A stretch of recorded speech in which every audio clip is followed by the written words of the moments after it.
আল্লাহ পাক রব্বুল আলামিন কোরআনে কারীমের ভিতরে উল্লেখ করেন,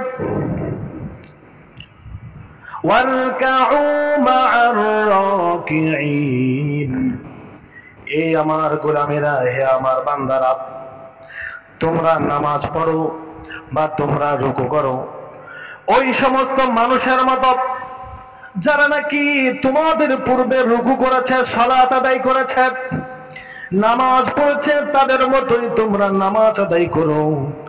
তাদের মতো যদি তোমরা নামাজ আদায় করো তাহলে তোমাদের নামাজটা মোকাম্মেল হবে।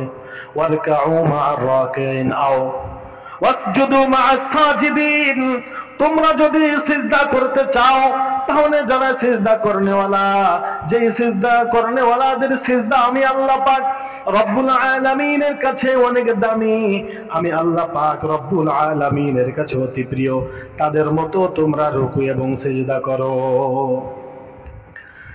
পয়গম্বর মুহাম্মদ রাসূলুল্লাহ সাল্লাল্লাহু আলাইহি ওয়াসাল্লাম তার কাছে প্রশ্ন করল তার প্রিয় সাহাবী, ইয়া রাসূলুল্লাহ, ইয়া হাবিবাল্লাহ, আপনি আমাকে সালাত শিখান। রাসূল বললেন, তুমি কি করো?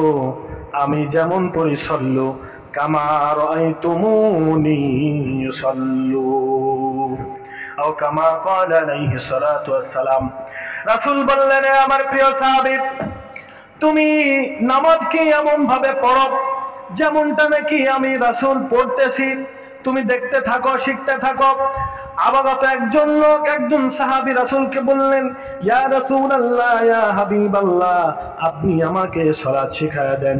রাসূল বললেন, তুমি আমার দরবারে একদিন এক রাত আমার কাছে করো, কাটাও, আমার দরবারে সময় দাও। ফজরের নামাজ পড়লেন, রাসূল ইমামতি করলেন, সাহাবী পিছন থেকে তার নামাজটা দেখলেন। জোহরের নামাজ পড়লেন, জোহরের নামাজটা দেখলেন। আসরের নামাজ পড়লেন, আসরের নামাজ দেখলেন। মাগরিবের নামাজ পড়লেন, মাগরিবের নামাজ দেখলেন। ইশার নামাজ পড়লেন, ইশার নামাজ দেখলেন। ফজরের নামাজ পড়লেন, ফিরে আবার ফজরের নামাজ দেখলেন। এরপর রাসূল সাল্লাল্লাহু আলাইহি সাল্লাম বললেন, এভাবেই তোমার জিন্দেগিতে নামাজকে ফিট করে নাও।